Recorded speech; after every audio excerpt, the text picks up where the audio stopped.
আশুলিয়ায় নারী শিশুসহ অর্ধশতাধিক মানুষকে গৃহবন্দী করে জিম্মি। আশুলিয়া দীর্ঘদিন ধরে ব্যবহৃত একটি চলাচলের রাস্তা জোরপূর্বক বন্ধ করে নারী ও শিশুসহ অর্ধশতাধিক মানুষকে গৃহবন্দী ও জিম্মি করে রাখার অভিযোগ উঠেছে স্থানীয় এক প্রভাবশালী ব্যক্তি ও তার পরিবারের বিরুদ্ধে। ভুক্তভোগীদের অভিযোগ, 2013 সালে পূর্ব ডেন্ডাবর কবরস্থান রোড এলাকায় স্থানীয় প্রভাবশালী এক পরিবারের কাছ থেকে 12 শতাংশ জমি ক্রয় করেন মোহাম্মদ বুরহানুদ্দিন 58। দলিলপত্র অনুযায়ী ক্রয়কৃত জমি থেকে সরকারি সড়কে যাওয়ার জন্য 10 ফুট প্রশস্ত একটি চলাচলের রাস্তা দেখানো হয়। ওই রাস্তাটি ব্যবহার করে বুরহানুদ্দিন সহ তার ভাই ও আত্মীয়রা দীর্ঘদিন ধরে বসবাস ও যাতায়াত করে আসছিলেন।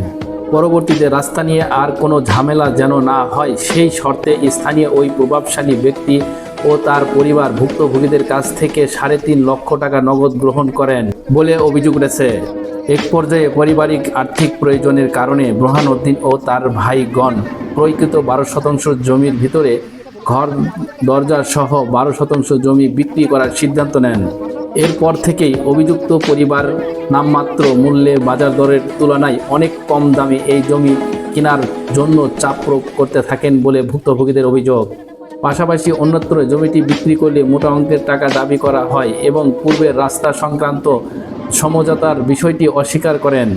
ভুক্তভোগীদের অভিযোগ, অন্যত্র জমি বিক্রি করলে প্রতি শতাংশে 2 লক্ষ টাকা করে মোট 16 লক্ষ টাকা দাবি করা হয়। এতে রাজি না হওয়ায় গত 14 ডিসেম্বর 2025 সালে আনুমানিক সকাল 10 ঘটিকার দিকে একমাত্র চলাচলের রাস্তা জোরপূর্বক বন্ধ করে উচ্চ বাউন্ডারি দেওয়াল নির্মাণের কাজ শুরু করেন এবং পরে সম্পূর্ণ দেওয়ালটি নির্মাণ করে ফেলেন। ঘটনায় আশুলিয়া থানায় একটি লিখিত অভিযোগ দায়ের করেন ভুক্তভোগীর পরিবার।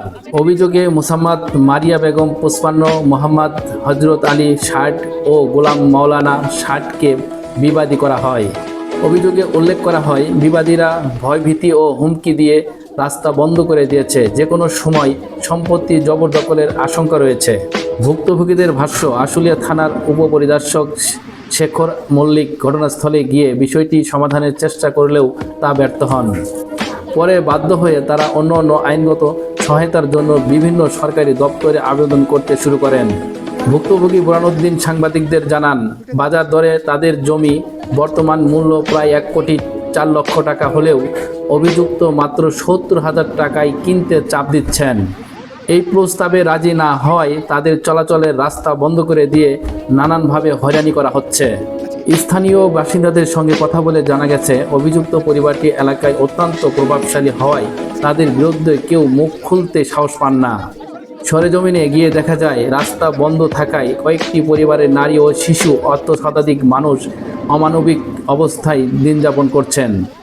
স্থানীয়রা আরও বলেন, নতুন বাংলাদেশে এভাবে প্রভাব খাটিয়ে সাধারণ মানুষের মৌলিক চলাচলের অধিকার কেড়ে নেওয়া কোনোভাবেই গ্রহণযোগ্য নয়। তারা দ্রুত প্রশাসনের হস্তক্ষেপ ও ঘটনার সুষ্ঠু তদন্ত ও বিচার দাবি করছেন।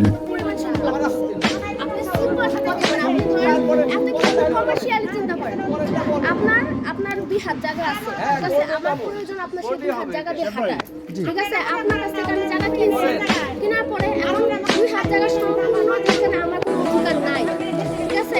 তো আমি তো বলতে পারি, ভাই আপনি 1 হাত আমাকে এমনিতে দিয়ে দেন আর 1 হাত জায়গার টাকা ভাই আমি দিতেও পারলাম না, তো ভাই আমি 1 হাত পেলাম না, আমি আধা হাতের জায়গার টাকা আপনি দিচ্ছি, আপনি আমাকে এটা ব্যবস্থা করে দেন। বুঝের মতন কিন্তু ভাই হয়ে যায়, ঠিক আছে, বাট উনি চাচ্ছে যে না পুরো 2 হাত করে মামলা নেবে।